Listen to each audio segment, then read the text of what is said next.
Hello, guys. Welcome to Daily Current Affairs series. Today, we will discuss 17th January current affairs. Myself, Sunny Sandeep. Welcome to our channel, Gear Up for Group 1 exam. Let us discuss the today's important current affairs.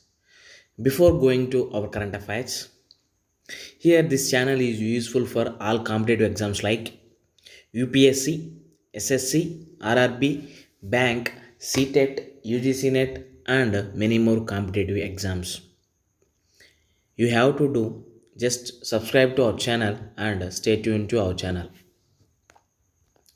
Let's get into our current affairs. The first one, section 230 of the States Communications Decency Act. Section 230 of the US Communications Decency Act. First of all, we have to know the context of this article. Why? Because some supporters of present US president, that is Donald Trump, they attacked US capital. That's why this context is in use. After that attack, tech giants like Facebook and Twitter has banned the official accounts of this president, that is Donald Trump. That's why this is section 230 of the US Communications Decency Act is in use. According to the regulation, no provider or user of an interactive computer service shall be treated as the publisher or speaker of any information provided by the another information content provider. Provided by the another information content provider. That means, suppose I am using Facebook or I am using Twitter. I shared some information regarding US elections or whatever it may be. That doesn't mean I am the publisher or I am the speaker of information could not be treated as that that information is related to any offensive or any in not in a decent manner. That's why this context is in use. This means that online companies, including social media platforms, are not liable for the content shared on their website by its users. In very simpler words, suppose I have shared anything related to US elections in WhatsApp or Facebook or any Twitter, that companies WhatsApp, Facebook and Twitter are not liable for that one. Why? Because I posted the information. So, if a user posts something illegal on the website, the company is protected from lawsuits. That means we cannot drag that WhatsApp or Twitter or Facebook to the court. That's why it is protected from the lawsuits. That is about section 230 of the US Communications Decency Act. Next one, Jellikattu. We know that we everyone heard this word or this game, about this game, that is Jellikattu. Here there are two contexts why it is in use. Why? Because the first one, it is celebrated in the second week of January, that means in the festival season of Pongal. And second one, and elections, assembly polls are there. That's why this Jellikattu is again in news. Jellikattu with assembly polls round the corner in Tamil Nadu, Jellikattu, a traditional bull taming sport, has caught the attention of the BJP and the Congress. Here, Jellikattu is a bull taming sport. In the picture, you can see that. That means people will be there. They try to control that bull, or they try to tame that bull. Who wins that one? They will get the some silver coins or gold coins. Here Tamil words jelly and kattu means silver and gold coins tied to bull's horns as a prize. Who wins that? They will get that. They will get silver and gold coins. This played This game is played in Tamil Nadu during the harvest festival, that is Pongal. If you see that, reportedly led to approximately 1100 injuries, 17 deaths between 2010 and 2014.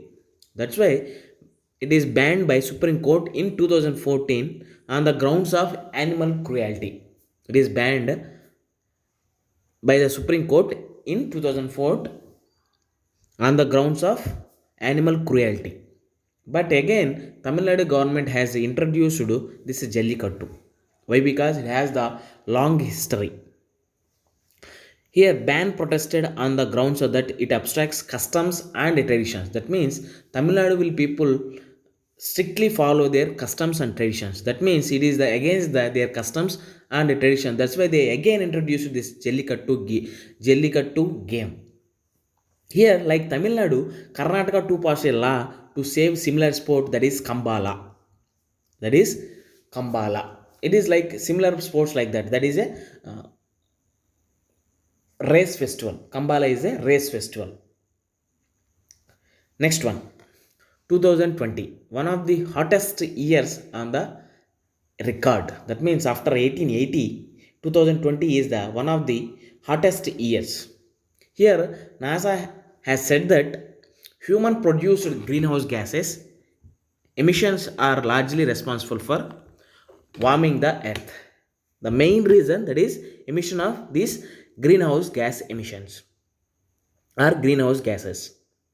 These activities include burning fossil fuels such as coal, oil, and natural gas. That's why there is a emission of these greenhouse gases from the coal, oil, and natural gas.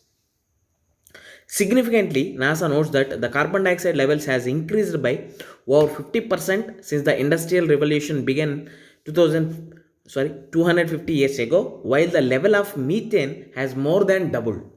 It means carbon dioxide levels are increased over 50% and methane levels are doubled. That's why there is a warming the earth. This was warmed the earth by about 1 degree Celsius since this period. This increases by 1 degree Celsius since this period. That's why 2020 is the one of the hottest years on the record. Next one, Startup India Seed Fund. Yesterday we have seen Prarambh, that is a startup meeting. Here, Prime Minister Narendra Modi announced launching of Startup India Seed Fund with 1,000 crore rupees so that there is no shortage of seed money for startups. Yesterday we have discussed that startup means there is a beginning company or at the initial stage, we will call it as a startup companies. That's why when they're in a initial stage, they don't have any capital. That's why if you suppose give this type of this seed funds, then they will adjust and they will cope up with the present day situations. This will help in starting and growing the new startups. Fund of funds scheme is already helping startups raising equity capital. The government will also help the startup in raising capital through guarantees like Startup India Seed Fund of 1,000 crore rupees. Next one, as a part of UPSC prelims to the 2020, today we will discuss 79th question. In case of all cereals, pulses, oilseeds, the procurement at MSP, that is minimum support price, is unlimited in any state or UT of India. In case of cereals and pulses, the MSP is fixed in any state or UT Union Territory at a level to which market prices will never rise. Here, if you observe, the price may change. That means either it increase or decreases. That means according to that MSP will be there. First of all, according to MSP will be there. If suppose we are giving MSP, means that is in a limited condition only. If even though we are giving MSP, there is no need for unlimited one. That's why We are giving MSP means that is in a that cereals or oil seeds in a limited conditions. That's why first statement in the case of all cereals, pulses, oilseeds, the procurement at MSP is a unlimited in any state. No, it is a limited one. In case of cereals, pulses, the MSP is fixed in any state or UT at a level to which market prices will never rise. No, why? Because it may rise or decrease. That's why 1 and 2 are statements are wrong. Here this question is asking for correct statement. Here that's why we'll put D as the correct option. Why? Because neither 1 nor 2. With this, we can conclude our video. Thanks for watching. Like, share, and subscribe to our channel. Gear up for Group 1 exam. This is Sunny Sandeep signing out. Take care and bye bye.